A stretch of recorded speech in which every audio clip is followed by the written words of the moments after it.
All right, so we had a little bit of prep time for this pepper soup talk. Yeah. Thank you for bearing with us, everyone who's tuned in, and we'll see this video. But welcome to another episode of the Pepper Soup Talk Show, where we bring to the table movers and shakers in the African diaspora. Today's episode, we've got something a little different. You see, we don't have pepper soup on the table. We got something that might be a little bit more nutritious. Maybe so. We got here Taslima Patterson, Yes. who's the owner of Royalt's Vegans, which is a vegan food service. And so we're going to be talking with her today about adopting a plant-based lifestyle or integrating veganism into your diet and the benefits of that. We're excited to talk to her today, especially because a lot of people who have probably tuned into Pepper Soup Talk, I'm sure are carnivores. Right. And in general, our communities suffer from a lot of diseases like high blood pressure and high cholesterol, and all these things that adopting a lifestyle like Taslim's can really help with. And so we hope you get a lot of value out of today's talk. But we're excited to talk with her today. Welcome to Pepper Soup Talk, Taslima Patterson. Thank you. So, do I talk? Yeah. First of all, welcome. Thank you. And as you all see here, we have food on the table. So the reason why we're a little bit late today is because Taslima was kind enough to prepare some of her, her dishes for us. And so can we start with what we got on the table? Okay, so today I made something. I was trying to be simple because of time, but I made vegan fish sticks, but they're spicier, and as well as some broccoli, and then also some they call them butter beans. So, but some people call them lima beans or large lima beans. So, I just kind of wanted to prepare something that was that I felt was fitting to kind of explain it, so you guys can see firsthand. Like, you don't have to necessarily give up taste in order to have a healthier life. Like, you can still have taste, you can still have the flavors that we're accustomed to.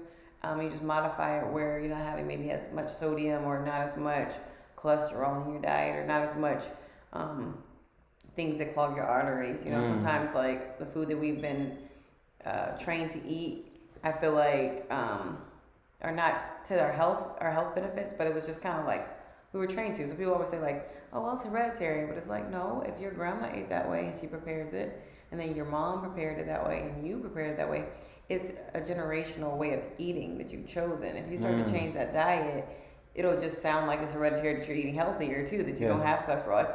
It's a chemical. I feel like it's a mixture of genes as well as what you do with yourself. Because everybody may have a predisposition, but if you eat a certain way, you can either slow a curve of something. People say, oh, our family is prone to diabetes. Okay, well, if you eat a little healthier, you won't necessarily find yourself in that trap because you're not eating as much sugar to lead down the genetic path that says that might be a way you're going to have to go. Cool. But a lot of people they're not really aware of that. They're thinking about that. Yeah, because things taste good. That's all. So before we get into it, and again, for a lot of people who are tuning in or will see this video, they may not even be as familiar with this lifestyle. So you hear the term being vegan, and in a sense too, it's also become trendier. Like a lot of people are starting to very trendy now. Think about this, which is a good thing. Yeah, it's not bad. I just don't want it to be a trend. I want people to eat healthier. But vegan versus vegetarian, can you explain the difference? So vegetarians are essentially saying, I don't want to eat carcass or an animal, right? And they're willing to eat the animal byproduct, or depending on how extreme you go, which is they might be willing to still wear leather or fur. A vegetarian will still eat eggs and still eat drink milk and eat cheese because they're not necessarily able to. People don't really realize, I'll say this and then I'll go on, they were actually really addicted to cheese because I can't remember the chemical term, but there's a chemical that gets kind of hallowed in your brain when you eat cheese and dairy. So you're actually addicted to it. We don't really realize that. That's why that's the hardest thing to let go for a lot of people that want to go vegan is the cheese. They're like, I can get the meat, but cheese is so hard because we're actually addicted to it. But I say all that to say The difference is the byproduct. When you go plant-based or when you're vegan, and vegans are actually different from plant-based too. There's like different subcategories. So vegan can be plant-based, but people who are vegan are for the animals. Some people say they're for the animals. Yeah. Like, so they'll still eat Oreos, they'll still eat a bunch of junk food. Some vegans are actually just as unhealthy as people who eat regular food. They just do it where they're not hurting the animal, but they're still detriment to themselves. Yeah. That's the people who, like I said, eat Oreos, who eat like, I don't know, they'll say, oh, well, potatoes are vegan, and they like eat a bunch of potatoes and they're not really enhancing their health because they're not eating a lot of veggies.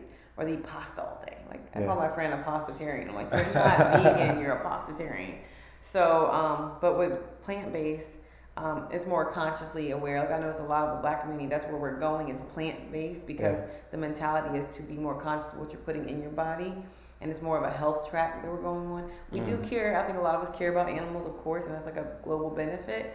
But it's like, we want to change the hereditary track that our family's on. So a lot of us are doing plant-based for more consumption. And that's just like getting more nutrients. You're getting the vegetables. Like I said, there's raw vegan, there's different kinds, there's fruitarians, all types of stuff. But the main importance is trying to download more nutrients to your body so you can feed your DNA and fill your cells like better content so that you can be better.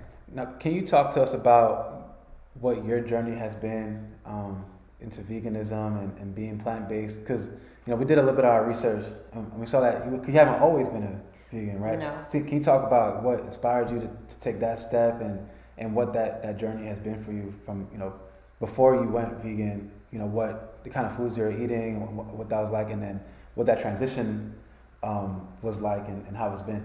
So in a weird kind of way, I had already started transitioning to eating healthier, just because I had my son in college. So I didn't want to necessarily like go down that track of like seeing my family like good. Spicy though, or you didn't eat the.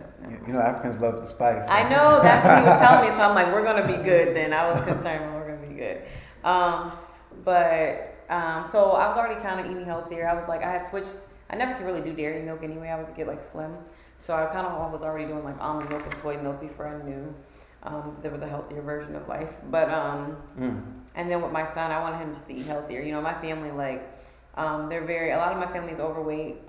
They suffer from diabetes, high cholesterol. They don't have strokes, all types of diseases. And a lot of it can be tracked to food. You know what I mean? I see how my family eat. They're like, oh, let's get some what is those things? I can't remember the nasty things that like pig butt. What is it? Chitlins. So I'm just like, I stopped eating when I was 10 because my Sadidi grandma was like, do you know what that is? This is pig butt. I'm like, okay, well, I won't eat that anymore. But, so little things that they're eating is like, obviously it's not the best of health to be like eating certain things. And then like, when I found out like different, how long things take to digest in your body, I started transitioning. So I actually was, before I went this route, I actually was eating mainly like, I wasn't eating fish like that, but it was like chicken and turkey meat, ground turkey, stuff like that. Just trying to be healthier, so I thought. I kind of tried a challenge. I was given a challenge to try to go vegan for a month. And when given that challenge, I tried it, and I lost a little under 20 pounds. Wow. I didn't even know I was that overweight. Like, I didn't know I needed to, but I saw it when I looked back at my pictures. But I lost 20 pounds, and it just kind of like fell off. It wasn't me working out. It just kind of fell off because I was eating healthier. I had more energy. And I was like, okay, being that my family has all these health problems, maybe I could try this. And I'm not going to say it was easy. Obviously, there was times where I go back and forth with things. And then I watched What the Health after having my son. And that was just an eye-opener, about eggs and stuff. So I would dibble and dabble with the vegetarian. Like, I would eat eggs sometimes, and I would go back. And then, with pregnancy cravings, I was like, oh my God, I want some wings. And I went to go eat some wings, and the people did not cook it all the way through. And there was like a little bit of blood in it. I was like, okay, I'm good. See, this is why I don't need to go back. So, I transitioned, and it was a struggle in the beginning, but what really kind of like kicked it into full gear was I was like craving a fish hoagie from Sister Muhammad's. And it has like mayo on it, and it's amazing. It was an amazing experience. I'm not gonna say it wasn't, but I got so full of mucus that day, and I was so sick for like 2 weeks that I was just like, that's it, You're done. So even if I like was to dibble back, it was still like I couldn't do dairy. Like I had to let go. I'm not that person that would like ever go back to like dairy because it's literally like I'm literally allergic to it at this point. So But yeah, so that's kind of how that transitioned, and it's just like it really took off. I started like vending once. I vended once, and it sold out. People were like, we really need more of this here. And it was like in 2017, we really need more of this type of food here because, you know, our people are trying to do better. We're more consciously aware. And I'm like, wow, like people really like it. So I vend, and every time I would vend, I sold out. And I was just like, okay, this is like a thing. So it started, I already cooked before. Like I used to cook regular food. I like to cook. So transitioning was more so just finding things to be palatable and then realizing what people need. And I know our people, we are all about flavor, we're all about texture and appearance. You know what I mean? That's anybody. You wanna look at something and be like, okay, this looks like this tastes like this crunches like this. And once you kind of constrict the palate, the brain is kind of like, okay, we can handle this, because the brain is gonna be like, oh my god, I'm not gonna lie, that's how I felt when I tasted this broccoli here, because I was expecting, you know.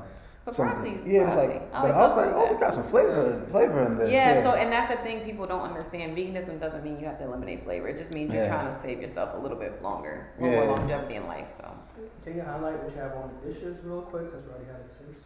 Oh, well, yeah, I'll recap. So we got fish sticks, and we have butter beans, and we have broccoli, which is all enhanced with flavor and love from Royalt's Vegans.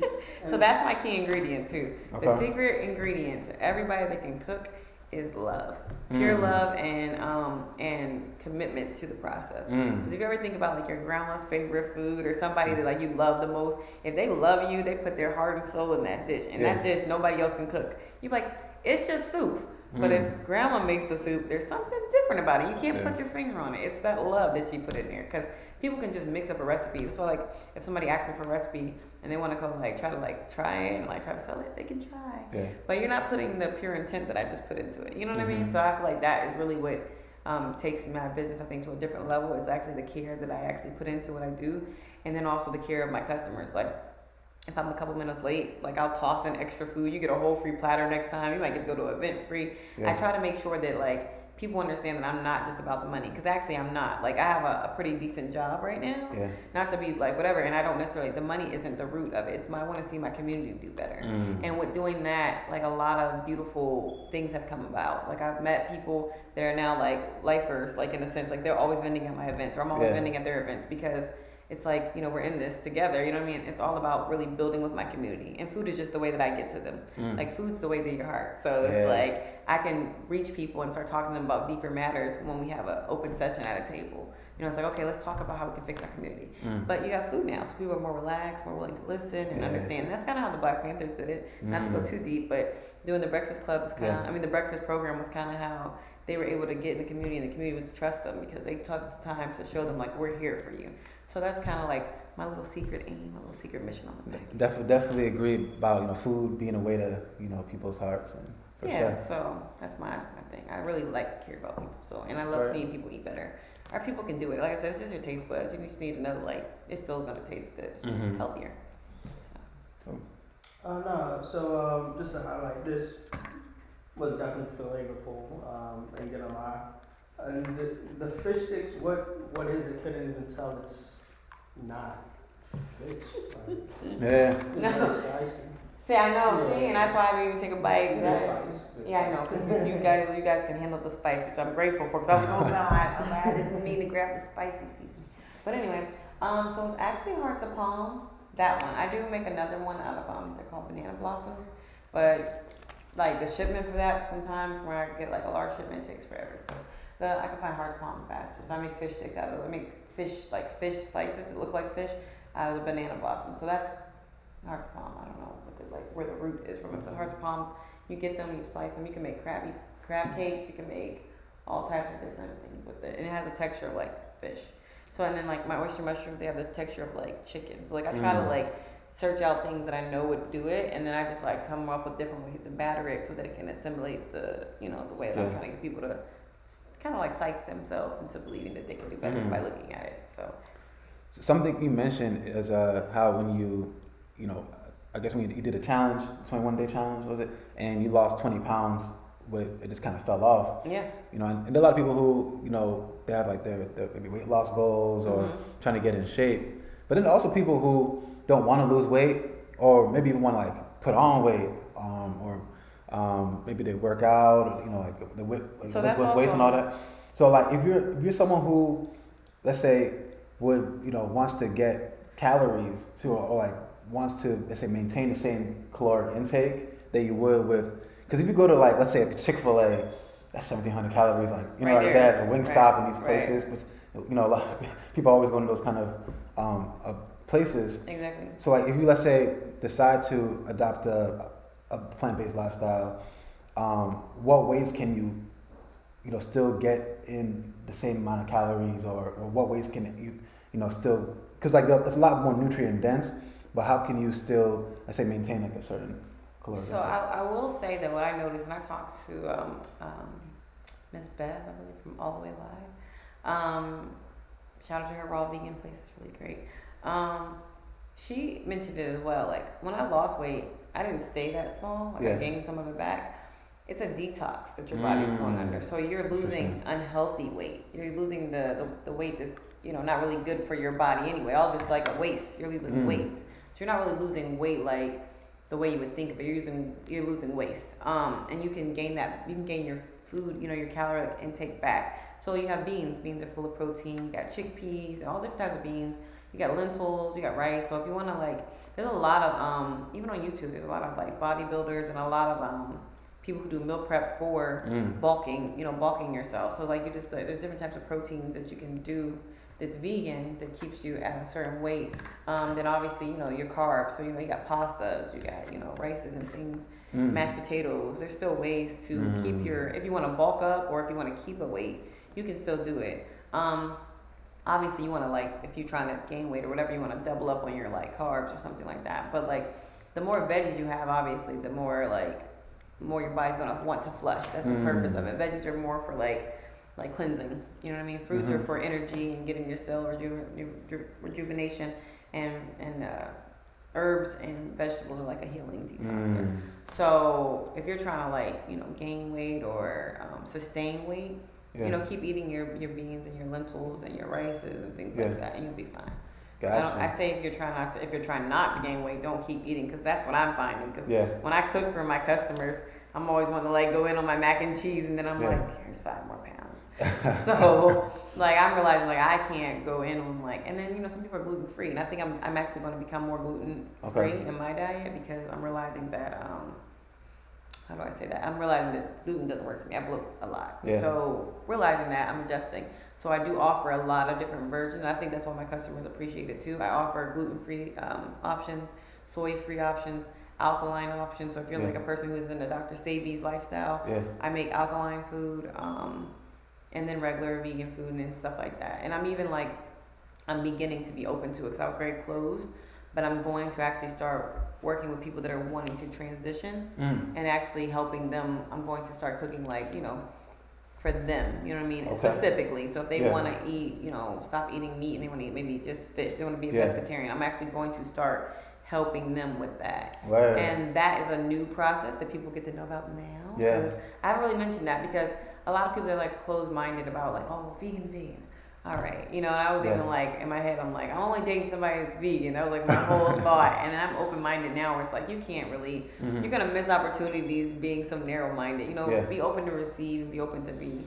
So Clayton, he's not vegan, but he eats my food and he enjoys it. And it's he's very healthy though. He eats a lot of salads, stuff like that. So that's another thing. A misconception is I'm such an open person now with my thoughts that I understand there's ways to be a healthier person that eats meat. You know what I mean? You just gotta lessen frying it in grease. You know what I mean? And that's a big thing. So there's something I'm coming up with, but I can't really tell you guys yet. Okay. But there will be a cookbook coming out that will help people transition in depth, and very in depth. So I can't go into too much details, because we're trying to take your stuff. And I feel that.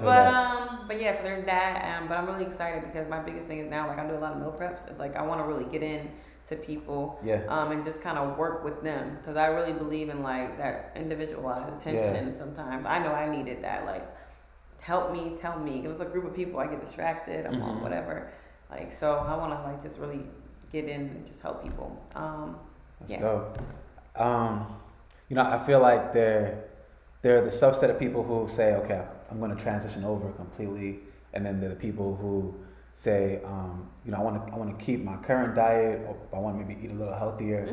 So yeah, I think, you know, cookbook, like, or even like, you know, working with people individually, that's something that I see as a big need. But for people who, let's say, you know, don't plan on going vegan completely, or if you look at even like some of our diets, like Toby and I, we're both Nigerian. There's some pretty unhealthy Nigerian foods, and you know, and some of these foods, I don't know if Toby's giving up, right? I don't know if I'm giving up either. Right. But, you know, but I do see the value in eating healthier and like longevity and even just modify. Yeah, and even just to be transparent, like growing up, I ate like McDonald's and You just and like me a lot both. of Hot crap. dog, pork and beans. I mean, you Yeah. name it, bacon, all this. So I'm so ashamed. No, I'm joking. so for people who let's say want to keep the current diet but want to like introduce some healthier foods, what are some simple ways to go about doing that? Like what? Meatless Mondays, little simple stuff. You know, meatless Mondays. Go out and try dishes you never tried. Like sometimes we go out and try different cultural dishes. Why not go out and try a vegan dish? Yeah. You know what I mean? We want to go out to eat, guys. We're gonna try something new. All right, let's try this vegan spot we heard about. Just to kind of open your palate and your mind as well. Like, and I would say when transitioning, make it fun at first. Yeah. Because there's no point in, I mean, unless you're pause. Let me go back. Unless you're trying to like cure yourself, because I've known a lot of people to cure themselves within 6 months of going to an extreme vegan, raw vegan juice diet. You know what I mean? Like I met this lady at the store who was a brunette when I met her, short hair. This lady was 70 something years old, couldn't tell. She had cancer, and they told her at like 46 that she was gonna die. They told her to go home. You know what I mean? That's pretty much it. We tried, and she was a curly haired blonde. I say all that to say that her body transitioned. It cured itself, but it switched its whole identity. Wow. She said, you know, they told me that I was done, and I didn't want to accept that. So she started researching juicing. She didn't know what to do, so she literally just kept juicing. She juiced for like 6 months straight. She reversed her breast cancer. Like she went out because she was doing chemo and everything. Nothing was helping. They told her she was gonna die. She reversed her whole chemo, and essentially 30 years later, she's still alive at the store shopping. And I was like, yeah, I'm vegan, so that's why I'm grabbing stuff. They're like, oh, she's like, I'm vegan too. And we got into this whole conversation. I met a lady who had lupus. Yeah. And within 6 months, she cured herself, went back to the doctor. The doctor was actually disappointed because now I can't charge you thousands of dollars to, you know, get that thing out of your brain. She had like, like a whole situation in her. It was horrible. So it's like a lot of people, if you're trying to heal yourself, I would say, even if you're sick and you say, I want to be, I want to eat my chicken, okay? But if you're sick, suck it up. Just like you do to the doctor. You're willing to take these pills that you don't know what it's concocted of to heal yourself, and you're really not. You're covering symptoms. But if you go and just do like 6 weeks of just flushing your system, your cells will regenerate, and your body will start to, your T cells will kick in. They start kicking everybody else's butt that's in there that's not supposed to be there, all the free radicals. And you'll heal yourself. So I feel like if you're trying to heal yourself, try that out for a little bit. Try juicing. Try going vegan for a week, and not the fake vegan, not the cheesy pizzas and ice creams. No, like legitimately get you some herbs in there and some veggies and some teas and some, do that and get yourself together if you're trying to heal yourself. If you're trying to just explore, I say make it fun. That's what I mean when I say go ahead and eat some go out for a slice of pizza, go out for a vegan hoagie. Because here in Philly, you have the option of a lot of vegan places. So, go have a Philly cheesesteak. Go have a vegan. If you're just trying to, open your mind to the idea. If you're trying to be healthier, I would say just do meatless Mondays or try one day out of the week where you're saying, listen, I'm not going to eat meat. Let your body get a break so it can detox. Because a lot of times we kind of eat too much of things. Yeah. And that's what the issue is. We eat too much carbs. We eat too much meat. It's more about the fact that we don't know how to properly consume. Because, honestly, if I lived in other countries, I don't know if I need to be vegan because of the way that things are conducted. You know what I mean? Like here, we got a lot of antibodies being injected into the animals, whole bunch of chemicals being injected into the food and pesticides just to make sure you have this food. So, that's not. But in other countries, they might say a prayer before they slice the animal. They have a different, they respect that animal. It's not just some shoot you in the head and we're done. It's a real symbolic expression of, listen, I appreciate you being, here for me, and it's a prayer. It's a more ritual Yeah. thing. Versus here, it's just like very gung ho, and you know, you got big factories, and it's like that energy transfers. I don't want to get into too much energy and stuff, but Yeah. if that animal was scared and sad and all that stuff, and they die, you transmute that energy. That's coming to you. We wonder why we're all so depressed. We're all sad all the time. We're all going through it. We're taking that energy, and it got to go somewhere. So we're eating that, and we're finding ourselves just as depressed as the animal, I think, that died. So I think we just got to take a break from that stuff. Detox. Yeah. Maybe even, you know, that's why I think it's important we realize how much our culture, our spiritual culture is so intact. Whether you believe in whatever you believe in, but we find ourselves, you know, we get our African spirituality, and it gets transmuted with all this stuff that we learn, different religions. But you think about it, we pray over our meal. Back in Africa, I think that we would pray over our animals before we, you know, sacrifice. You know what I mean? It's like a whole spiritual thing. So it's like we still find ourselves praying over our meal, and I think that's why our people are still like able to kind of like live, because we're still saying bless this food, like, and certain things that we know probably ain't the healthiest going on in it. God's still gonna bless our food. Right. You know, He's gonna make it nourishing to our body, even though that thing may not necessarily be the most nourishing thing. But it's like, you asked for this, I'm gonna grant you this. So I think it's really a lot of spiritual stuff that we don't really realize that we can take. And I think there's people who just kind of like, when we get into gluttony and overconsumption, then I think that's when we find ourselves really unhealthy, because we're not even taking a break to let our body heal. We're not even appreciating our body for being able to do that. You know what I mean? Like, I used to joke around, my mom's like, why are you saying your prayer and thanking God for your taste buds? I was like, I'm so grateful that I can taste. But then you find people that can't taste, they can't see, they're eating a feeding tube. So it's like, really just kind of goes back to like being present and appreciative of everything. Don't take things for granted. Some people can't eat 50 meals like just to eat it. Right. So it's like, take that plate, take your time, digest it, chew it properly. You know what I mean? So it's a lot of stuff where you can be a healthy person that's not vegan. I'm not gonna make it like vegan is the all in all. You can be a healthier person. It's about modification. It's about spacing things out. You know, if you eat beef and pork, you know, you want to take breaks on that type. Pork is just completely out of there for me. But if you want to eat like, you know, beef and stuff like that, you know, it takes like 7 days or something like that to digest. You want to give your body some time to break that down before overloading it with other stuff, because then that's where we get all types of other issues, because the body doesn't have time to work with that. It still has to make sure you can see. It still has to make sure you have a heartbeat. Your body has so much it needs to focus on. How can it focus on 20 pounds of food that you're putting in it? So that's where you get it just kind of gets thrown around. You're gonna have to get some weight, because I gotta make sure you can see. You're gonna have to do this, so I gotta make sure you can walk. So the body doesn't have time to do all that. It's a lot of work that we're asking it to do. So you just kind of have to be respectful of your being. Right. So, sorry, it's a lot. Yeah. Well, it sounds like, you know, what you're saying as far as, let's say if someone wants to, you know, step into the space, to like not overcomplicate it. Yeah. You know, and make it easy. Yeah. And then, you know, with the Black community started to like really embrace this movement as well. You know, we all know, like we said it earlier, Black people love flavor. So can you talk a little bit about maybe some of the spices or flavors that you use in your? So I'll give some away. Like in the broccoli, what was in the broccoli? Because that, you know, that's what was gone off my. I see that. You know, what's crazy is the broccoli was like really simple for me. I mean, it's more so like, you know, sometimes depending on the meal, you know, I might use garlic, I use onion powder, basil, oregano, different things like that, just to kind of throw some things in there. They have vegan butter and stuff like that, so they're just different things. And also the oils that you cook are very important. So like I use grapeseed oil, there's sunflower oil, avocado oil, there's different healthier oils that you can use to kind of to enhance flavor, but also not clog your arteries. Like vegetable oil and stuff like that, you're gonna clog your arteries after a while, especially if you're frying things. You don't want to use that type of oil. So I mean, that's pretty much it. I do little things like I might use tomato paste now. Okay. I have a lot of different friends in different cultures. Yeah. So I pick up different things. Like I have friends from India, I have friends from from Zambia, from different parts of Africa. Yeah. So then there's also friends from like the Dominican Republic. So I pick up different little ideas like, oh, they make like, well, you can have some of these. They're beans. They're vegan. Yeah. You know, I'm like, okay. So I eat the beans. And you have rice. It's vegan. Technically, I'm like, okay. So when I taste it, I'm like, wow, these flavors are really great. So like, I definitely appreciate like the cultural enhancements that has had on my food. So I just put things together and then I just mix it with my heart and make it happen. Okay. Nothing too. So now Royalty Vegans. Can you talk about how you got started with that?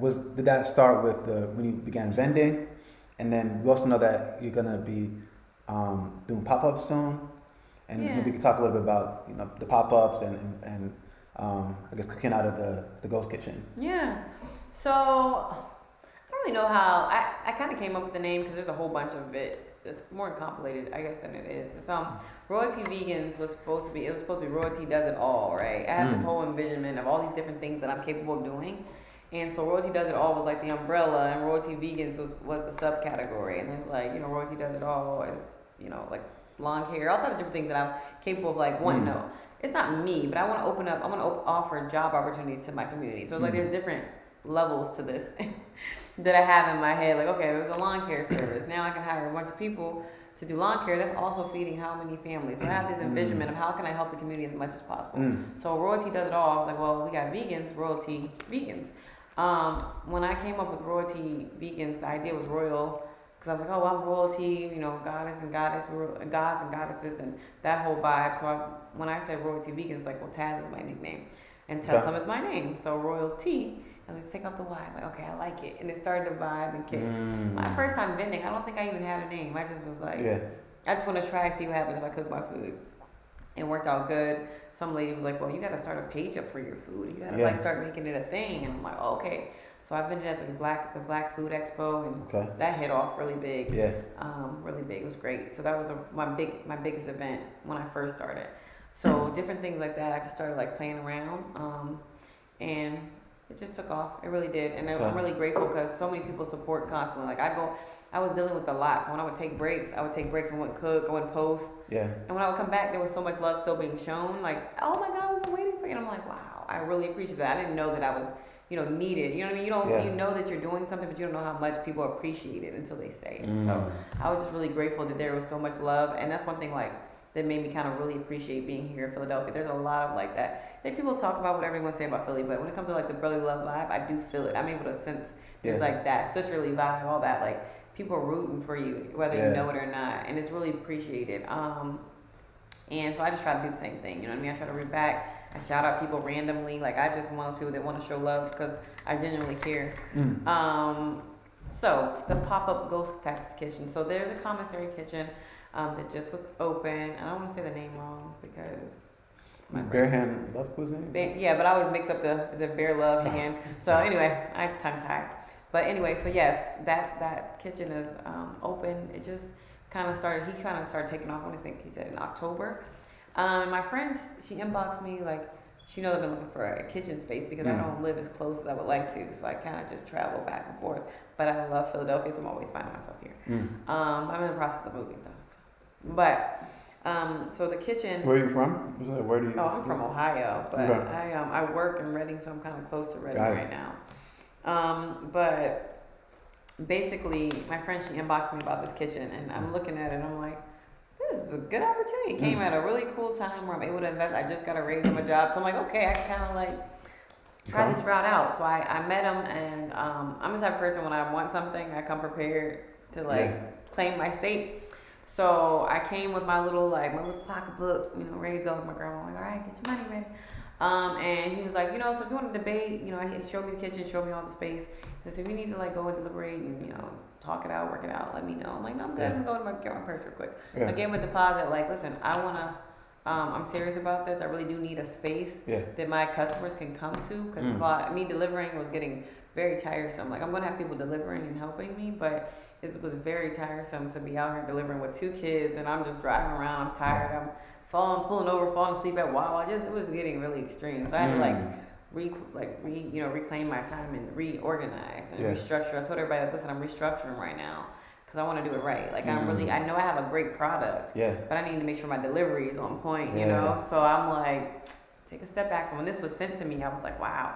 And when I met him and everything worked out, I'm like, this is really great because you know how you see things, you don't know if it's going to pan out. And I was just really grateful that it worked out. So 4/11 is going to be our quote-unquote grand opening. I'll have my own little window for people to come and place their orders. But for the grand opening, it's kind of going to be like an open forum. Everybody can be outside. I'll just bring the food. It's going to probably be like the same similar meal. Just so everybody don't have to really place an order. It's going to be like, you have different sides, but it won't be too complicated for me because that's going to be a big deal. So I'm really excited. And I'm really excited, shout out to... So what does that look like for... So you go in there physically to place the meal? Is it online? For the grand opening, everybody can like they can come. I'm trying to get this event ready, but Okay. everybody can come and like place their order there. Okay. Because it's going to be more of an experience. You know, hey, congratulations, pictures taken, all that stuff. Okay. But for regular, they'll be able to.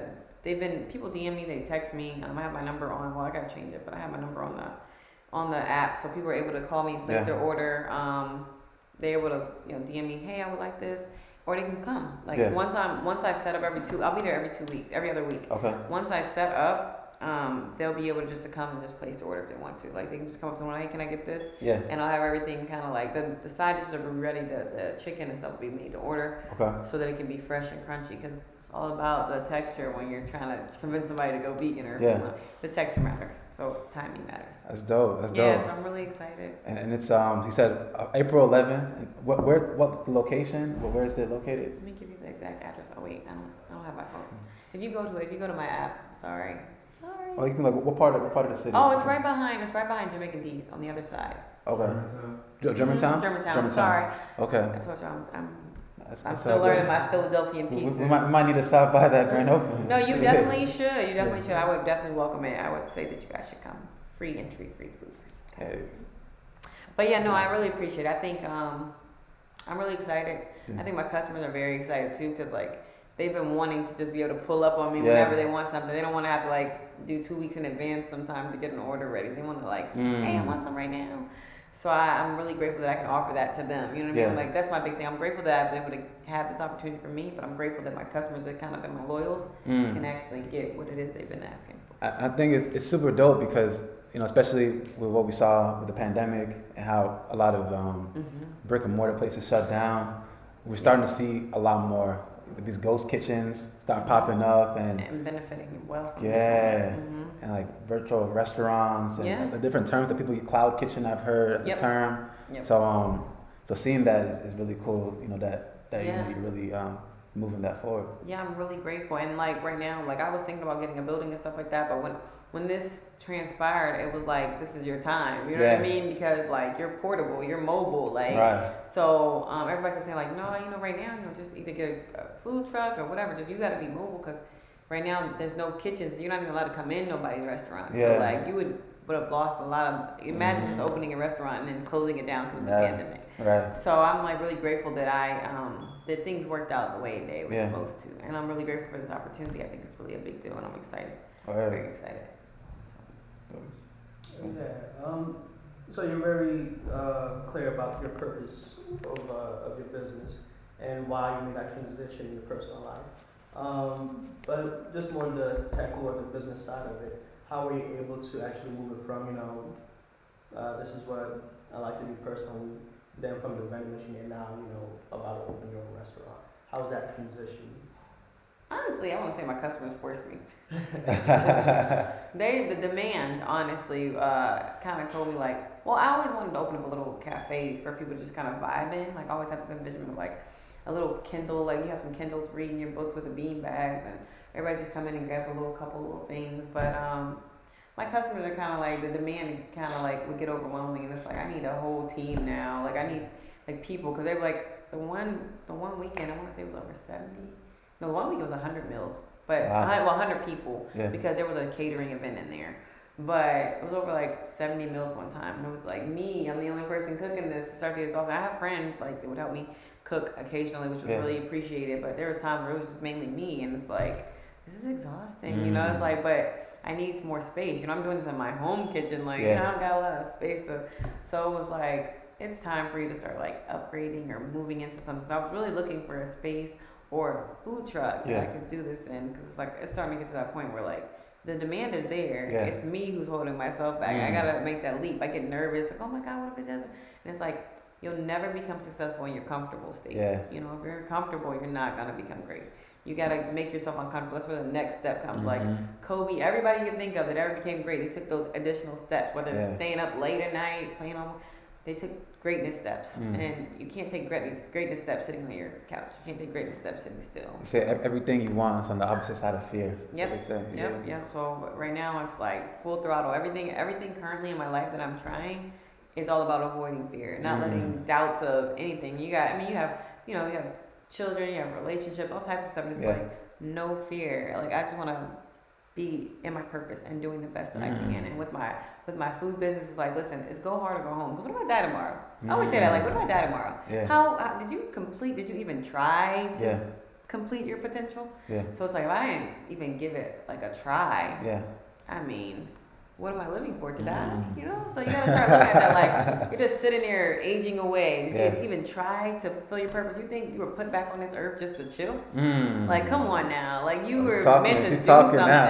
So I just look at it like, I did not come back here to die again. Yeah. Like, I believe in reincarnation in a sense. So I don't think I came back here to die. I came here to light some fires and do some shit. So I'm working on being more confident, because I went through a phase where I was really like, my self-esteem went down. It's like, no, I know I'm great. I know I'm supposed to be purposeful. I know I got this. So now it's just like, kick fear's ass and get it done. Right. You know what I mean? So that's where I'm at with everything. So I'm really excited. Little butterflies and nervousness, because this is something big, but I'm not holding back. I'm gonna just keep going full throttle. I'm excited. So That's exciting. yeah, That's very exciting. I'm excited. And you said that you have a whole vision for this royalty. Royalty does it all. Royalty does it all. So is that the over, like, umbrella? Winkety. Okay. Yeah. So how do I say it? I'm like scaring people. But like this, I'm an activist in a sense, and I really believe in giving back to the community in all forms of that meaning. I really believe in being there for my people. Yeah. And there's a lot of sacrifice come with that, and there's a lot of fear that people get from just saying, "Oh, I want to support my own." That's stupid. Like, that's what everybody else is doing. Yeah. So it's like, I believe in finding avenues where I can help my people any way that I can. Whether that's opening up a child care center. Like, I have so many ideas, and it may not be me that's opening it. They said the speaker is blocking your face. Oh, you can't see me. I don't know if this is, which way is the camera? Oh, right there. Yeah. Should be good. Is it better? Oh, it was jet lag. Yeah. All right. Should be good. So, yeah, so I mean, and it may not be me opening up everything, right? It's kind of hard. I have envisionment of doing everything, but there may be people that are already planting those seeds that are already doing it. And I want to get to a place where I can start investing in those and being a partner in something and enhancing something, because the reality of it is, I really want to help my people. Better? Yeah. Okay. Well, at least your people are paying attention. Yeah, they're on there. They're on there. Hey everybody, how y'all doing? But yeah, no, I just see a bigger vision in really helping our people. Like I mentioned before, like the Black Panthers, you guys have the MOVE organization that was here in Philadelphia. Yeah. And so they're still prominent. I got to meet a lot of them, which is very beautiful. But like, to have that much history, like Philadelphia is where it's at in terms of like cultural history. Like, this is the first city of the whole entire nation. Right. So, the reality of it is, I think there's a lot of big purpose here in Philadelphia that people aren't really aware of, and like, we want to run from it, but Philadelphia has a lot going on because there's a lot that needs to go on that we need to be doing, and you got to feel that so that you kind of get irked enough to change it. So I think people it's time to like step it up. And there's a bigger initiative behind everything, where it's just like everything has to be pure in intent and it has to be goal driven and helping your people. And if that's how it is, the money comes eventually. Right. Like, I'm not trying to like, that's why my platters pretty much stay the same. They might drop. They dropped for a minute during the pandemic. I dropped them a couple $2 so people can be able to buy food from their family. I was doing free food at one point. I'll get back into that soon, but like, I just really want to just show my people that like it's possible. Barter systems are possible. You can make a couple of my friends that sell stuff. We do that all the time. If you have a $20 shirt and I have a $15 platter plus a piece of cake, that's $20. Yeah. Now you want this platter and this cake. I'm not going to ask you to pay me $20 when I just want the shirt. We swap it. We don't necessarily. We have to be careful because now everybody's getting tired of, we need money, and that's cool. But if you have that as a hold up, when things come out where that dollar is no longer value, what are you going to do?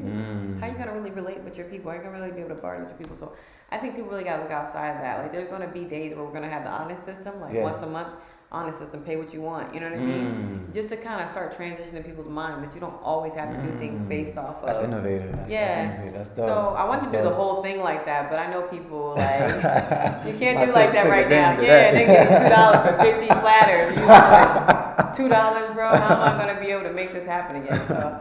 So I'm going to like ease people into it. It's more so like a lot of the things I'm doing is just really transitioning. Like, I did a thing where I told everybody cash app me $1. Okay.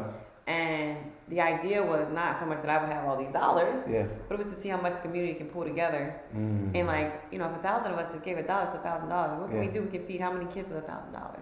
And it's just trying to get people to understand, like, this is bigger. The way your mind works. This is, and I'm really grateful really, that it's really going like that. But it's really like just trying to get people to see that it's bigger than you, and it actually doesn't require a lot of you to do so much. You gave $1. I was able to buy a loaf of bread with that $1. You bring another $1, I can buy peanut butter and jelly with those other dollars. Now I got $3. I'm about to be able to feed how many little kids? I mean, that's, you know that's cooperative economics in like a whole different kind of way. And people don't want to say anything about socialism and communal. But communal and stuff like that is really where it's at. You know, our people were communal when we started. So it's really getting back to the basics, getting back to like our home base, because we were so much more valuable to each other as a community. You know, we need to be more communal. We need more of a community base. It shouldn't be so individualistic. Like, well, come support me. Well, do you support me? Listen, we support each other. Everybody can eat. That's one of my models, is everybody 100%, can eat. 100%. So people just gotta change their mind, and I'm willing to do that through food and start it off. So. And that's dope. And you know, there's definitely a lot of alignment between us and royalty. Just because, you know, with one Jollof Pepper Soup Talk, you know, a big part of our purpose is really being about the community and community empowerment, and so this idea of like empowering the African diaspora and you know, providing value to each other, and even this idea of, you know, because you see a lot of people selling courses and you know, who have like, there's a lot of like paid services, which, you know, that's cool too. Like, you know, everyone kind of has their lane, but like with Pepper Soup Talk, you know, something that we were really big on is bringing guests onto the show who can like share knowledge and share their experiences, and this idea that the game is to be told, not to be sold. Exactly, so, and that's so true. And I did notice that vibe about you guys, and that's why I'm like, that would be great, because you want to also make sure that like your vision is getting really spoken across. You know what I mean? There's different times where like,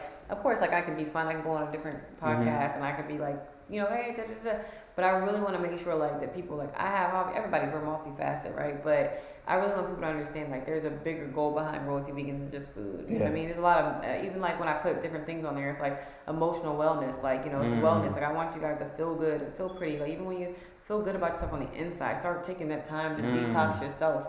So that's the thing about your diet. People want to say diet, you know, on just food, but your diet is what you watch. It's what you eat. It's who you encounter. It's who you deal with.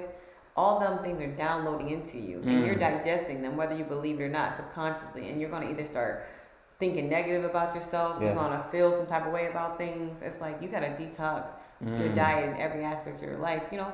Whether it's like, okay, well, now I'm not going to watch this ratchet show every 5 days. I'm going to just watch a little ratchet show on Monday, or whatever the case may be. Or I'm going to pick up a book today, learn something new.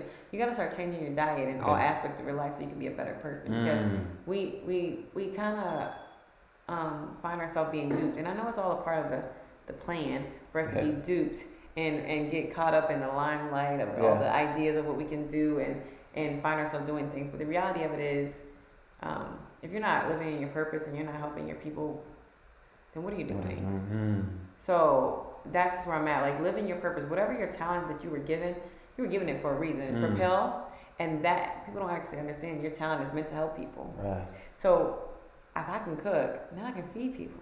If you can sing, now you can reach people's soul and bring something out of them. You know, like a lot of people, they for instance, Clay has shared stuff with me before, and his music actually like is touching because like some of the music I listen to that he'll play to me, he hasn't played it for everybody yet, but it's like you'll hear it and you feel it, and like a lot of, you know, you hear music, you're like, wow, like I can relate. So that's the purpose of a lot of our gifts, is to make people relate with you, so that you can be able to identify that person, and then once you do, now there's a time to have a conversation. Now there's time to be like, I'm not in this alone. We can do this together.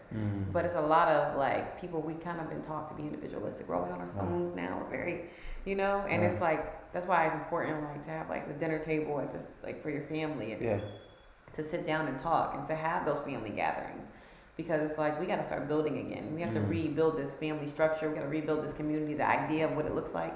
We have to start changing this up. So Royalty Vegans, She's sneaky. I put it like that. Yeah. She got bigger plans than just feeding you food. I put it like that. So I may be trying to feed food, but I definitely, everybody they know my plot. I tell everybody all the time, like, y'all know I'm out here to like help people. But it's just, I kind of tell food is the way to you, like, to get it done. It's bigger than food. It's bigger than food. Pretty much. So I'm just grateful that food can be the way. Where? So. Can you talk about, you mentioned how, before you got into the space that you're in right now, you know, you went through, let's say, like building up, whether it was building up or building back, like your confidence and whatnot. Can you talk about the impact that your diet has had on your emotional and mental health? Oh, yeah. So, now, if I can remember all these technical words, I can't, so just bear with me. But, all right, for instance, your serotonin. Okay, there's an access in your gut that is connected to your brain. Direct relation is right there. Whatever you eat, whatever you download, goes straight to your brain. When you eat more fruits and more healthier things like that, it creates, I think they're called I can't think of the word, but anyway, serotonin. Yeah. It boosts your serotonin level. There's a word that's in the middle that it changes the shape of it. Okay. And then it makes it become serotonin. Once it becomes serotonin, that boosts, you know what I mean, that gets you out happy and hype. You can do that by your diet and by your exercise. So like by running and stuff like that, you can boost your serotonin, you know what I mean? So people don't really understand like how important it is. Like you find yourself super depressed when you're eating a lot of dairy, when you're eating a lot of like those carbs. You know, you're like, oh man, I'm so bloated. Now you can't do nothing. You know, you had a good old meal, you full, you want to unbutton your pants and sit back. You're stuffed. Now, what are you about to do with that? You know what I mean? You're not about to be able to go. You don't got a lot of fuel. You know, you want to take a nap. Now your day is done because you done ate some good food. Now you want to sleep it out.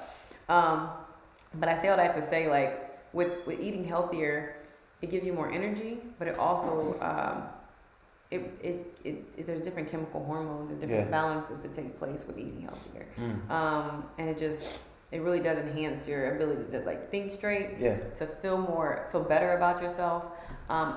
I had my son and I was still going through somewhat of postpartum, somewhat, and my diet made it where it wasn't as bad. It was just like, you know, I'm not feeling this way, I'm feeling so, you know, you have a baby, you're feeling some type of way about yourself, you feel cute, blah, blah.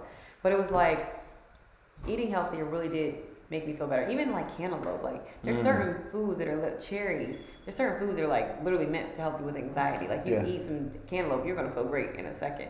You eat some, you need to go to sleep, eat a couple cherries, drink some carrot juice, that's melatonin naturally.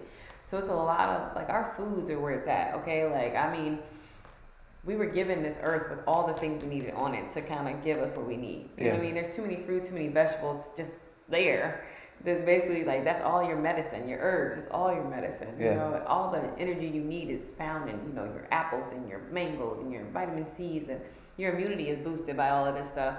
So the happier your immune system is, the happier your gut is, the more work your body doesn't have to do to work on digesting, the more it can focus on your brain being able to think sharper. Because if your gut has to spin all night, you wake up really tired sometimes when you eat really heavy. You wake up super exhausted because all night your body's trying to digest. That's all it's doing, is digesting. Then you wake up with the big old, you know, and you're like feeling. The reality of it is your body just spent all that time. So yeah, you're gonna be tired. I don't have time to make sure you can sleep when I gotta make sure you're living tomorrow. Because all this toxin that you just put in here, I gotta flush out as fast as I can. So when I talk about the body, I kind of give it its own life. Like I talk about it in third person. I'm actually thinking about making something with that, but the idea is like kind of putting it into perspective. Because you know, you say, well, your body is trying to detoxify. That sounds really in. You're like, okay, sounds great. But if you say, listen, your body can't handle all that. Like, your body's like, listen, bro, this is too much going on. Let me shove that stuff out. When you start talking to people like that, they're like, okay, I get it. You're saying my body can't handle it like I can't handle stress. Exactly. So you start bring it to life so that people can start bringing themselves to life. So, little metaphor. But yeah, so I mean, that's pretty much. Cool. Yeah, just basically, what's some of the hardest or most difficult things you found in this process?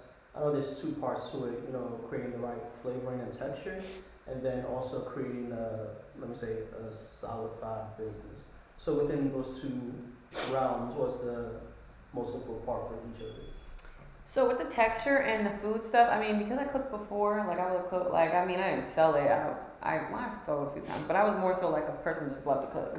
And I can cook chicken. My grandma, well, you gotta always cook this, you gotta always cook that, because you're the one.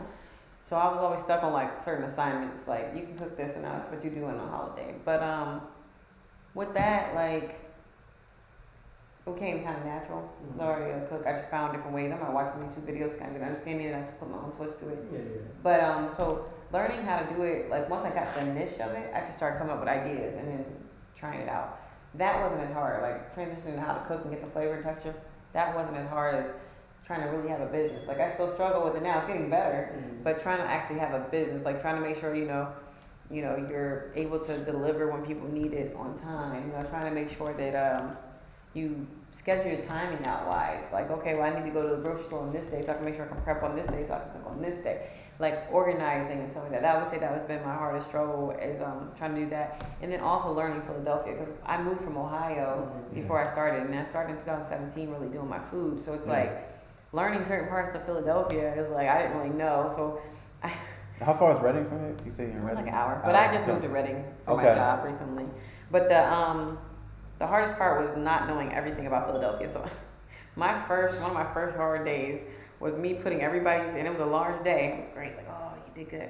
But I had so many people, and I didn't know what was West Philly and what was North Philly. So I found myself traveling here, and then was already over here, and then having to travel back here 5 minutes down the street. Because I didn't know they were that close to each other, because I didn't map it out. Yeah, that was Philly's like that. The different parts of the city. And it's so long, Philly's so big, you got 30 minutes before you get back to that other side. And it's like, I was already over there for 5 minutes, it was right there.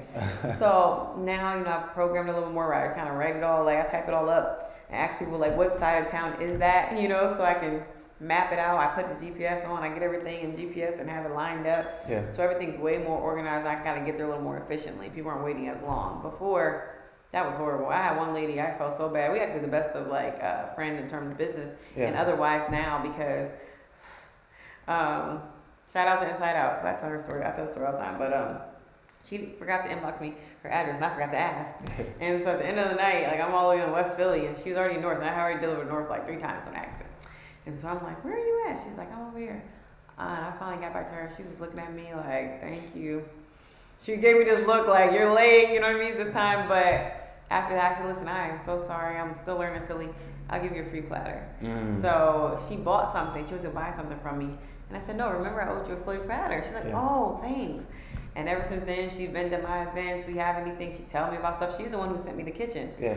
So it's like we have a really good bond, but it's funny because it could have went left because of me being late. But my customer service is pretty A1. So I do make up for any time I'm late and stuff like that. So I'm really grateful that people bear with me and understand like the beginning of an entrepreneur, how hard the grind can be. Yeah. I'm really grateful that people are okay with that. You know what I mean? They're understanding, I should say, not okay.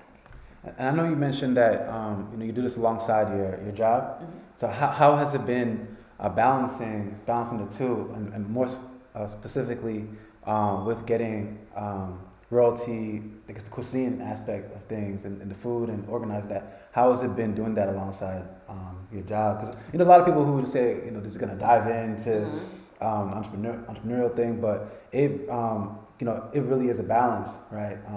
If you're doing both and it's usually like the way that also makes like more sense too, right? So we talk about just how that's been. So actually, it's gotten difficult because prior to this position that I have now, I was a behavior consultant. Okay. And I was contracted. Yeah. So anytime I need to do a Royalty Vegan event, I just rearrange my schedule to make life happen because I could do that. I had a flexible schedule. In February of last year, I got a new position as a program specialist, and I'm still basically directing the place because when COVID hit the month later, my bosses basically was like, listen, here's what you got to do because they're also the CEO, so they're like, you kind of got to handle up there because you have a full-time job where we got to make sure we protect the company, we get sick, blah blah, which I get it, but it gave me a lot of more demand, so. It was a struggle in the beginning. Like I didn't even know how I was gonna be able to pop out any food because I'm working 5 days a week now. It sounded like a lot of meals too. Yeah. And it would be a lot. Like when I tell people I was doing my deliveries, it was just boom, boom, boom. People ordering 4 meals at a time. So when I actually got to meet Jasmine Sullivan that first month of my job. Yes, that was pretty dope. She ordered my food. Wow. So so I was pretty shout out. But that was Jasmine Sullivan, supporter and royalty. I appreciate it. And she shouted me out afterwards. True. That was really great. I hope everyone heard that album. That new album is hot, right? I love it. She's good. So, I got to meet with her on Valentine's Day, actually. And it was really, really cool because she was having like a Valentine event. It was just really cool to like see her like chill. It's always good to see people like not so like where you don't know. Like she's very real, a natural person. But you know, some people are all like, "Don't touch me," and you see people like she was very real, very natural. She's like, "Yeah, let's take a picture." She was so cool, and I really appreciate that. Like so, like it just kind of like confirmed like it's time for me to keep going. You know, we got hit with this COVID thing, but you know. So, but yeah, with that, the beginning was a struggle because I went from scheduling my life and only having to working 25 hours a week if I wanted to having to work 80 hours a week because of 40 hours a week because of my new schedule. So the beginning was rough, but now it's balancing out more. I told my job that I need to negotiate like some terms, and now I have every other Friday off, so I can have more time for my stuff. Because I'm like, you know, you guys hire somebody that has their own business, so I'm trying to do this as well as help your business. So they're, for the most part, they're understanding of that, and now it's doing better. You say you're gonna be at the Ghost Kitchen every other weekend? That's the plan, yeah. I may have some adjustments because I have a couple vacations coming up. But yeah, once after April, it's gonna just be rolling every 2 weekends. And if you're someone who wants to order, so those days are the days you would order. Yes, and I'll post a whole on my page. I'll post a whole like calendar of when I'll be there. As well as any updates. And there's also going to be July 3rd. There's going to be a Black Vegan Expo. And it's going to be all vegan everything. You know what I mean? Like that includes clothes. The people can vend clothes that are like cotton and not wool. You know, things like that. People can bring their nail polishes and whoever. Like, you know, I want people just kind of, it's like a time basically for Black people to like build up. I know after like the pandemic, we're still in it, but it's a little bit more spacious because we're going to be outside. So people can like just kind of build up their equity a little bit, get some more money in there with their businesses, but also have an experience because everybody's going to get a free platter with my food. You'll get one free platter as a what's your ticket? And then there can be other food vendors, vegan food vendors there. I'm not going to compete with nobody. It's my event, so like just enjoy yourself. And then, you know, it's going to be more of a Jamaican, a carnival vibe. So it's going to be really cool. It's going to be like a Caribbean vibe. I want I kind of want to boost everybody's spirit. We all been stuck in the house for a year. Like nobody wants to keep doing that. So it's like we're going to do it spacious and do it right, but we're going to definitely like have a good time. I think our people, we really do well when we're together. Like we do well, we can feed off each other's positive energy. So it's like, you know, wear your mask, whatever you got to do to feel comfortable, but come enjoy yourself. And you said when is it going to July 3rd. July 3rd, Yep, because my cousin Tiana, shout out to her, her birthday's on July 1st. So I'm like, girl, come down, we'll have a whole event. And you can enjoy it too, so. Yeah, I know a lot of people are ready to go outside, you know, for the summer. So I'm definitely with it. I told everybody, if you feel like you need to keep 6 inches, keep 6 inches. But I'm going to the beach. I'm not gonna just keep living my life in fear. Like that's the thing, I'm not doing fear at all. I'm not doing that. I'll eat healthy as I can. And I'll protect myself as much as I can. I'm not gonna be like, you know, randomly around people I don't know, they're coughing in my face or something. But I'm gonna live I can't live in fear. Like we could die tomorrow and oh my God, COVID, it didn't even kill us. I got hit over by a car. So it's like I'm not doing that. Definitely. So we've been going for a little bit over an hour. Sorry. Oh no, just kind of giving like a time check. So like but we are rounding around the turn. Toby, if you wanna give any I guess one of final the questions. last questions I have is what do you think contributed most to your early success that you're experiencing right now? I would honestly say the support of my customers. They show so much love that is unbelievable. The part that gets me, and honestly, I'm not gonna do my little tears because they be getting me. When I was going on my little breaks where I'm in there depressed, okay, I ain't posted nothing in weeks. I would get inboxes like, hey, so it's just checking on you. Are you okay? We can't wait for you to get back. If you need anything, let me know. Just random check on you. And it's like, I'm nobody but your chef. You know what I mean? That's how I'm looking at it. Like, I'm nobody special. I'm just a person who just brings you a platter. But people were genuinely rooting for you, whether you know it or not. I got people who I didn't even know was really like, they might have bought a platter, but I didn't know they were still following me. You know what I mean? Because I didn't hear from, I can't, like, a lot of people, like, my followers increased after I went on, like, Power 99 and stuff. So it was like, can't even see every, I'm like, oh my God. But they inboxed me when I was going through my little depressed days. Like, I just want to check on you. I saw you post something that you were taking a break. And I'm like, wow, they really, a lot of my core customers. So I'm actually going to do an event where they get free. They're going to all get a free platter. My cores. Okay, I'm sorry, everybody else. I might get some discounts, but my core people that have been there for a minute, they're going to get some free platter. So, I just really appreciate my support is really what kind of pushed me. Like, oh, we can't wait for you to come back out. Like, that's really kind of what prepared me. Because it's like, even when I was in my own rut, and it's a therapeutic thing. When I go back to cooking, I just felt like I was doing what I was supposed to be doing. Like I would be sad. I'm like, but if I cook something, like I feel better. I feel like I'm doing what I need to be doing because like I would go in a restaurant, I didn't want to cook. Like I wasn't cooking for myself. Yeah. I'm over there eating rice and beans, you know what I mean, from the place down the street or something, or eating a salad, not even eating because it's just like I didn't feel like my inspiration was going. I was going through it, but it's like when I would cook, when my customers were like, I need it. When I had to do it for them because I'm such a person. When I had to cook for them, it was like, oh, this is what I missed. Yeah. And it would bring me back to where I need to be. So, my customers, I would say, are my biggest reason why I'm doing better. Right. That's cool. That's cool. And it sounds like, they've really validated your product. Yeah. too. Yeah, they shout me out. Girl, this stuff is good. They tell their friends about me. I mean, I'm really grateful. I've gotten birthday parties. I got a wedding that I'm doing in the summer. So I'm really, really grateful, for this. And then the Ghost Kitchen, you're cooking out of there. So is it, I know you said, as you started getting a lot more meals to cook, you felt like, you might need a bigger team or you might need to get some help with it. So is it currently just you right now, or what does that look like for just being able to serve? Well, now I would say it's me, it's Clayton, and my friend Amanda was helping, but right now she's going through some things. But it'll just be me and him for right now. Okay. I do plan on hiring some people for events. Okay. And then maybe for some prep because sometimes chopping a million onions and peppers is super easy, but I don't really want to do all that all the time. When I always wanted to get it and start getting the flavor going. Yeah. So it's like if I could maybe pay somebody to do some prep, I might do that. So I'm gonna start working on events. Definitely, I'm gonna hire people for serving and things like that. So yeah, so I'm really grateful. Dope. So we always ask this question as we're coming down the end.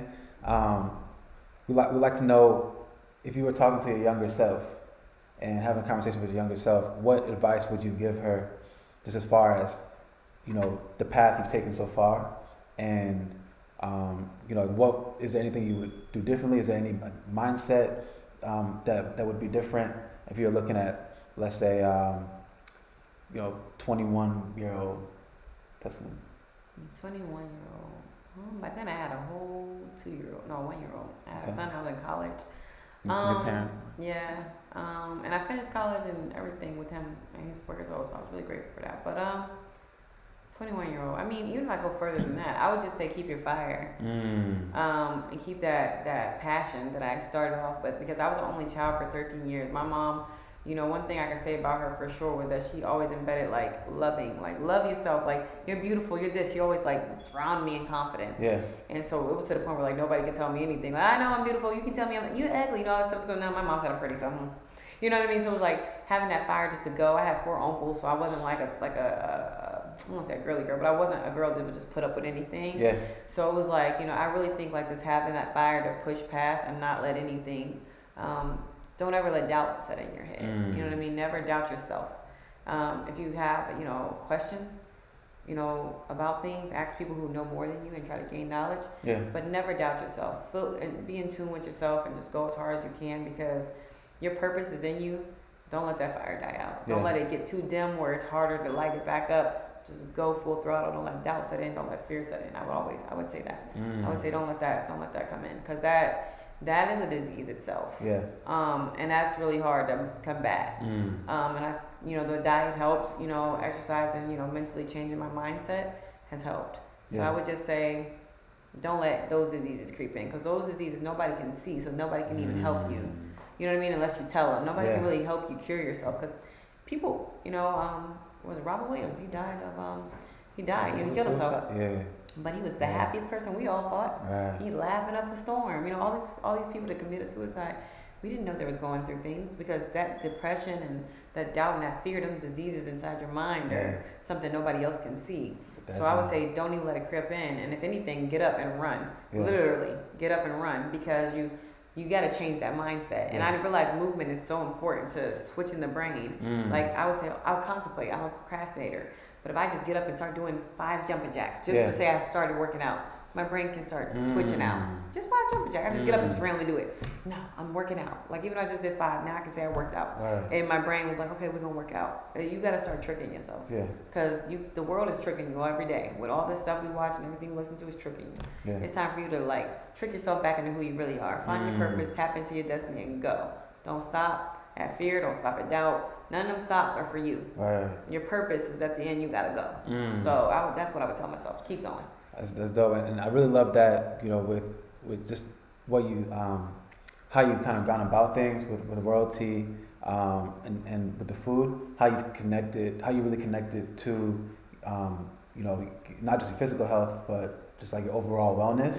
And 'cause I think that's so important, especially right now, whether it's with COVID, whether you're just going through something that's, you know, suicide rates, depression rates, all these things are really high right now, and this is literally one of the solutions to it. Yeah. So so I'm just really, you know, I'm really at a real proud place right now, real happy place. I'm very humble, you know, I'm very grateful, but I'm at a place right now where it's like, it's all or nothing. You know what I mean? With everything in my life, it's all or nothing. I can't, I'm 31 now. You know what I mean? I got 2 little boys looking up at me. You know what I mean? I can't be sitting there, you know, they looking, waiting for what you're going to do next. And I'm training them on how to be the best version of themselves by watching how I handle things and being mindful of that. And I want to be around the youth, so I need to be prepared for that. Like, I was working with the kids and stuff in the schools years ago, and it's like, the youth is the next generation. We got to start giving them what it is that they need to survive. We might learn stuff late. We become aware late, and it's like, it's time just to go. Buckle down. So so I'm really grateful. I'm at a beautiful place right now in my life where I just feel like everything is just going where like it's lining up where it needs to be, and everything's lined up. It's just time to go. So thank you guys so much. 5 years from now, you know, we want to be able to look back on this video and see, okay, you know, Taslima talked about this pepper soup talk. So with Royalty Vegan, you know, the cuisine and like the overall Royalty brand, you know, where are we going with this in, you know, the year 2026, looking back on this? I'm really hoping that there's so many little children running around that knows who they are and they're like guaranteed food every day, that are guaranteed a place that they can be safe and learn things that we never learned when we were kids, and just healthy ways of being, whether it's meditation, whether it's financial literacy, where little kids all like at the end, like there's an initiative where everybody got an LLC before they turn 18. You know what I mean? Like people can actually start being better, where we can start like a lot of this racism and all this stuff that we got going on. It's like we got to start building up our own initiatives inside so that we can actually combat a lot of this stuff. We're bickering so much on the inside. We don't see any bullets coming. You know what I mean? Like we really don't see that stuff coming at us. We got to build up our inner base so we can prepare for everything else. So I just really want the youth to be involved. I would love to see parents starting to be more involved. And I just really want to see my community thrive. So in 5 years, I'm hoping that Royalty Vegans is right where she needs to be, helping everybody else be the best version of themselves, and our community working together. If I can see that, that's all I need. I mean, money is not my go-to. You know what I mean? I want to be able to provide for my family. I want to be able to have good things. You know what I mean? I deserve, you know, to be here and enjoy myself. But I want to make sure my people are good. If I can have that, that's going to fulfill me in ways. Like when people eat my food, it fulfills me in more ways than the dollar they just gave me. They say, "Oh my God, that was so good." Like the heart that I feel, like the way that my heart feels when people enjoy it versus, you know, versus the money they just gave me. Like I'm like, "Oh wow, that's nice," but when somebody tags you and say, "Wow, this is amazing," and that does something more for me than they could ever believe that it did for me. They might think they just shout me out. I'm over there in my head like, "Mom, they really like my food." I was so nervous. Especially when I first started, I was so nervous about how people would take it, and people loved it. And I'm just like, wow, you know, you might be eating with people. I'm like, "Oh, this is good, girl. You should do that." But then you put it out to like some random strangers, like, "No, you gonna like it?" And they're like, "It's good." I'm like, "Okay." You know, so now I'm more confident in it. Like I know it's gonna be, you know, decent. So I'm really grateful. It's a grateful place. So Royalty Vegan is gonna be great in 5 years. Amen. Before we close out, got anything to? I think we covered everything. Cool. Yeah, this is really great. I think we got a lot of juice, no pun intended, out of you from this talk. And you know, this is Pepper Soup Talk. We're here bi-weekly on Saturdays at 4 p.m. Eastern Time. We're happy to have, is it Taslima? Yeah, you say it right, Taslim, depending on who you talk to. Okay, Taslim Patterson, owner of Royalty Vegan. She's gonna be setting up at Bare Hand. I hope I got this right. Bare Hand Love Cuisine at April 11th. And let's get the address. Yes. So 1250 East Stafford Street in Philly and Germantown. So definitely go out and support the grand opening. You know, we're gonna try to be there too. So Y'all should definitely come. I think it'll be great. I'm excited. definitely. So yeah, thank you for coming on the show. Oh yeah, and the last thing I want to say is that I'm probably going to try to make vegan pepper soup. I can do it. I made. You talking our language now. I know. So I'm gonna try. When I make it, I'm gonna bring it to y'all because I've managed to make vegan oxtails, different things. I try to tap into stuff. So I'm gonna try some pepper soup. We'll see how it goes. So thank you guys for having me. I really appreciate it. It was great, and I'm really grateful to be here. So thank you. Oh, and one other thing, where can people find you? Oh, at RoyaltVegans on IG right now. I have a Facebook, but I haven't really dabbled into it. So Royalty Vegans. Oh, looks like we actually had a question that we didn't answer. Let's make sure we answer this. So this is from Jay Takao. For those of us who are interested in a plant-based diet but fear social isolation, how do we recruit? And alternatively, how do we stay resolute if our friends don't want to join? Oh, well, right now, I mean, we're in a, like, because it's trending, because people want to make kind of like, a lot of businesses want to make money off of it, there's a lot of options where you can go to a regular restaurant and they have options of veganism. So, like, you might have a Beyond Beef on there. Like, where is it? Where did we go yesterday? Landmark? Landmark had a Beyond Beef burger, a Beyond Beef sandwich, vegan bacon, chickpea, mayo, everything was all vegan. And they also have wings and everything else there. So you can go there. There's a lot of places in Philly where you can go and they have vegan options. Applebee's got a black beef burger, a Beyond Beef burger.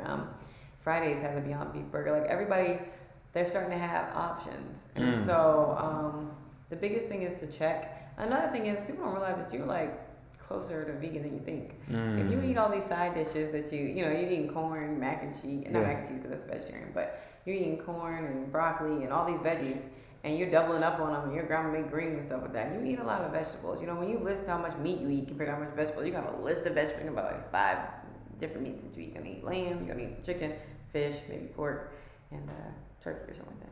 And then you got like a list of veggies. So honestly, it's like, okay, I'll just transmute one of these and put this in there in place of it. Right. So you don't have to, the biggest thing is like, if your friends care about you and you're trying something new, they should be open to it. They don't have to try it with you, but they need to be open to the fact that that's what you want to try. And if they want to try it, open them up. Like I said, make it fun. If they want to try something, I want to try this stuff you're talking about. Take them to a vegan pizza shop or something. Make it fun. So if you want to do that, that's a fun way. Everybody eat pizza. It's first of all, thanks for that question, Jay Tikal. Thank you. And we also want to say thank you for staying engaged with One Jollof. We first got connected when we started our events. Yeah. Over a year ago now. So it's dope that we've been able to kind of stay in touch and we. I can't wait for you guys to have another event. I'm gonna be there this time. I wasn't able to. I'm gonna be there this time. We'll be coming back with it. We look forward to seeing where Royalty Vegan goes. Yeah, and I definitely think I wish you guys much success. I think it's really great to have, like you said, a place where people can get free information and learn. Like it's not just about, like you said, the money piece. It's like how can I give something back to my community? So I think it's beautiful that you guys have a base like this. I think it's really great. So. Thank you. So this is Pepper Soup Talk. I will see everybody next time. Thank you. Yeah, sorry it's so long, but thank you.